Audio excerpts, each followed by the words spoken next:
This is my 8th podcast compiled during the COVID-19 pandemic.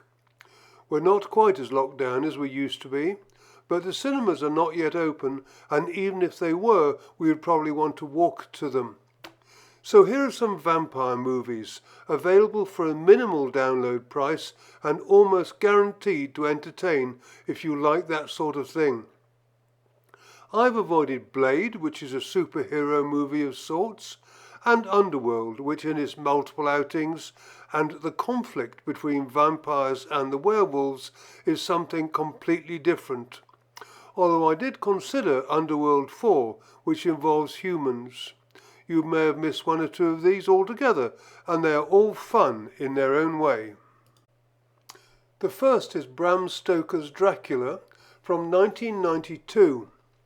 A young lawyer, Jonathan Harker, played by Keanu Reeves, is dispatched by his firm to the Transylvanian castle of Count Dracula because the Count has purchased property in Britain and the paperwork needs to be finalised. There, Jonathan accidentally reveals a photo of his fiancée, Mina, to the Count, who identifies her as a reincarnation of his lost love. He imprisons Jonathan with a trio of undead ladies and leaves for London. The Count, played by Gary Oldman, is capable of shape-shifting, and once there he appears in the form of a young man, a werewolf or a bat. Mina comes across the Count as a young man in London and he influences her. We also see Mina and her friend Lucy giggling over some explicit drawings in a book of Arabian Nights.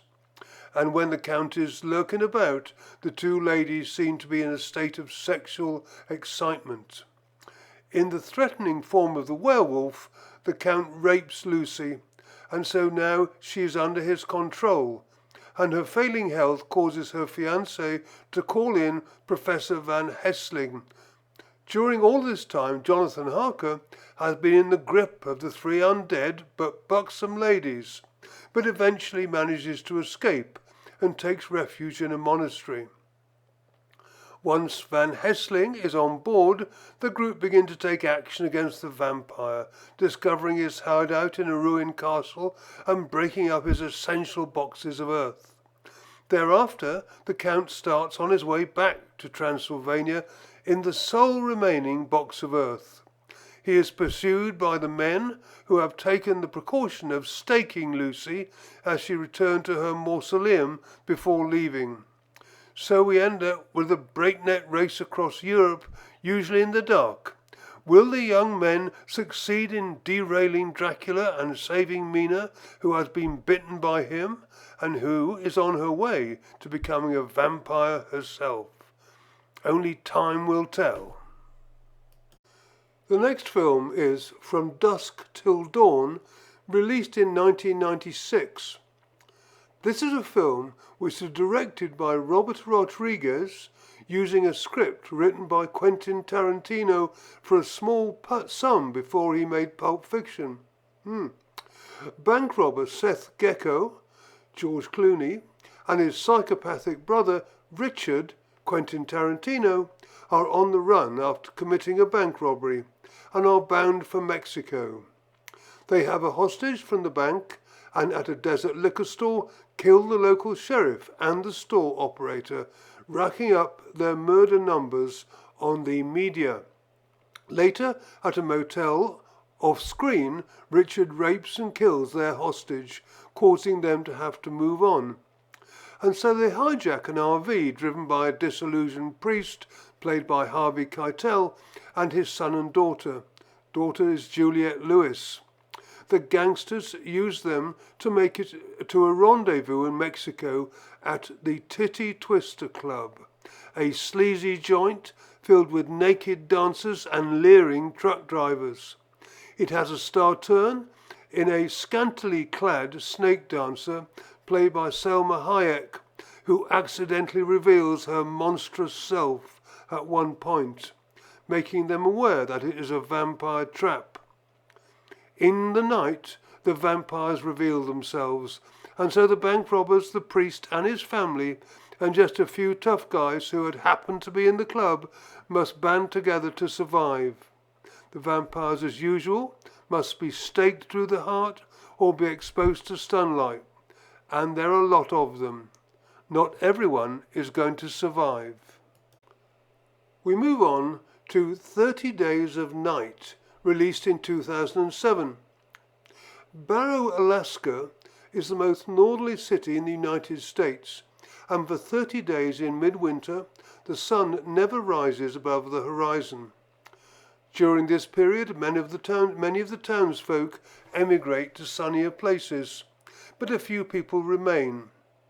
In this film, including the sheriff and his estranged wife. As darkness is falling, a lone man arrives in the town, apparently from a shadowy vessel stuck out there in the ice, and subsequently all the dogs are killed and the communication systems destroyed. Then the people in the town are attacked by menacing vampires who have dark eyes, mouthfuls of very pointy teeth. There is a lot of blood in the snow. The sheriff, played by Josh Hartnett, has occasional battles with them, some of whom are his former friends, using his handgun and a big axe. The town has a bio facility for creating heat with a big grinder in it. It is obviously intended to feature later.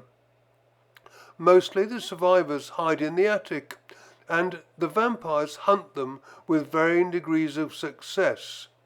There is a lot of violence and bloodshed, just a bit of drinking, but no sex or nudity. The film contains a lot of people, or vampires, being dismembered in a variety of ways, splaying blood every which way. It is an unusual view of the vampire trope. Instead of being sleek and attractive, they are grotesque and mostly stand about in the snow covered in blood. I found myself worrying about them a bit. They are not having any fun. There is not really much tension, except when the vampires send out decoys to attract the humans. But more blood and gore than I usually like. If this review does not put you off, it could be for you. We move on to Fright Night, which was released in 2011. Strictly speaking, this is Fright Night 2, the original released in 1982. I didn't see it, but the view seems to be that this one holds its own pretty well. This is Vampires in Las Vegas. Charlie's mum, Jane Brewster, played by Toni Collette, fancies the man who has moved in next door. But Charlie finds out that the object of her interest is actually a vampire. He is Jerry, played by Colin Farrell, well cast for once, who has a young woman imprisoned in his basement. The only person who believes the story is a magician, Peter Vincent, played by David Tennant, who has a vampire stage act, but who packs his bags in preparation for escape, rather than lending a hand. Peter gives Charlie a special stake, which has been blessed, and which, if Charlie manages to stake Jerry, will return all his victims to human form. This might be just as well, since Charlie's hot girlfriend, played by Imogen Poots, has been bitten and turned, as has his friend Ed, played by Christopher Mintz-Plasse, after being convinced by Jerry that being a vampire is better than being a human. So there is gore and severed limbs, and vampires are staked, once with an estate agent's sign observed by one critic as being ingenious product placement. Despite the fact that most of the film takes place in the dark, they are vampires after all, I still quite liked it. It did not take itself too seriously. I didn't see the original, and so I have nothing to compare with this, but it was fun. And we were to find out quite early on that this vampire is very strong, and so cannot be dealt with using traditional anti-vampire techniques.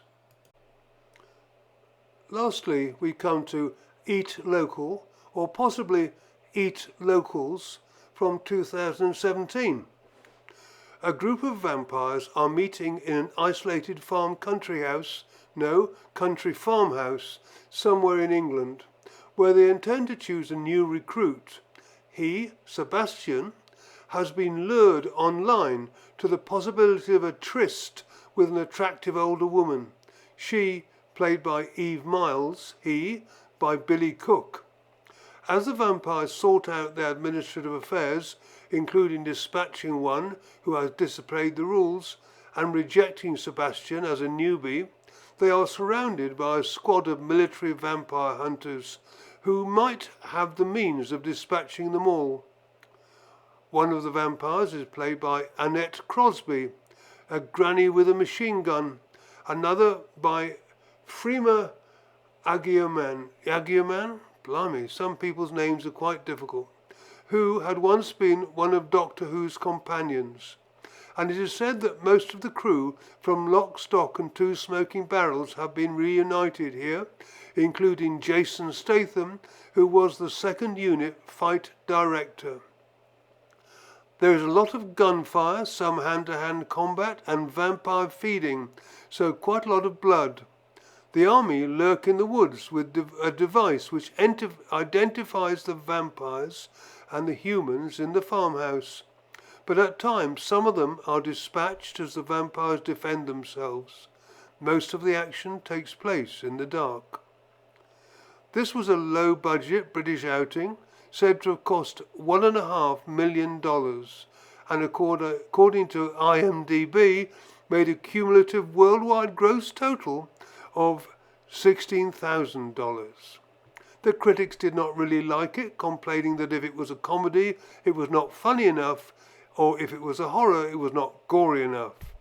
But all that being said, I quite enjoyed it. If I had a gripe, it was that the army, said to be trained vampire killers, seemed to be incompetent. But if you come across it and like films featuring the undead, it could be worth a view. So that's it for this week. For us in Spain, the lockdown has eased, and it is evident that people are taking less notice of the government than they have been. At least in part, this is due to the steady reduction in new cases and deaths here, making us less cautious about contact with others.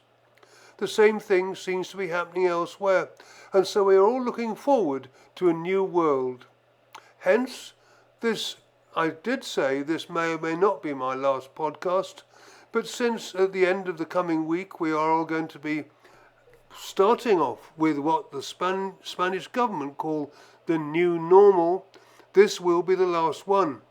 But in any case, guys, until we get a virus vaccine, keep safe out there and don't take any risks.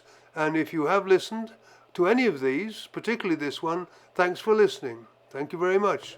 Goodbye.